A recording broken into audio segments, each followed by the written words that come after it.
పునీత Francis Xavier గారి యొక్క పవిత్ర శరీరం పాత గోవా ప్రాంతానికి చేరుకోవడానికి ముందు ఈ దేవాలయంలో భద్రపరిచారనే సంగతి మీకు తెలుసా? ఫ్రాన్సిస్ జేవియర్ గారు 1552 డిసెంబర్ 3వ తారీఖున చైనాకు దగ్గరలో ఉన్నటువంటి సన్సీనియా ద్వీపంలో మరణించారు. ఫ్రాన్సిస్ జేవియర్ గారు మరణించిన 2 సంవత్సరాల తర్వాత మార్చి 14, 1554లో వారి యొక్క పవిత్ర శరీరాన్ని మల్కాకు తీసుకుని వచ్చారు. అక్కడ నుండి గోవా ప్రాంతానికి తీసుకొని రావడానికి జేవియర్ గారి యొక్క పవిత్ర శరీరాన్ని వాడలో పెట్టారు. వాడ ప్రయాణిస్తూ ఉంది. గోవా ప్రాంతానికి దగ్గరికి రాగానే చీకట పడింది. దానికి తోడుగా వాడ ముందు ఉన్నటువంటి రిబండర్ ను ఢీకొంది. దాని ఫలితంగా వాడ ముందుకు కదలలేకపోయింది. ఒక పక్క చీకటి, మరొక పక్క వాడ ముందుకు కదలలేని పరిస్థితి.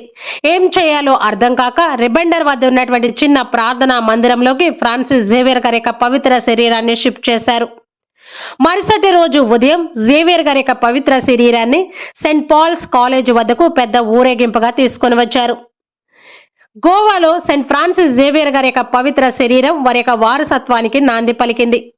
వారి యొక్క పవిత్ర శరీరానికి నివాళులు అర్పించడానికి ఏటా ప్రపంచవ్యాప్తంగా వేలాది మంది యాత్రికులు గోవా ప్రాంతానికి తరలి వస్తూ ఉన్నారు.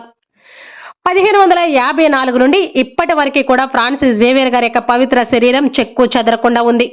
ఇప్పటికీ కూడా పాత గోవాలోనే బొమ్ జీసస్ బెసిలికాలో భద్రపరచడం జరిగింది. ఫ్రాన్సిస్ జేవియర్ గారి యొక్క మధ్యస్థ ప్రార్థనా సహాయాన్ని కోరుకొని ఎంతో మంది అనేకమైనటువంటి అద్భుతాలు, స్వస్థతలు పొందుకుంటూ ఉన్నారు.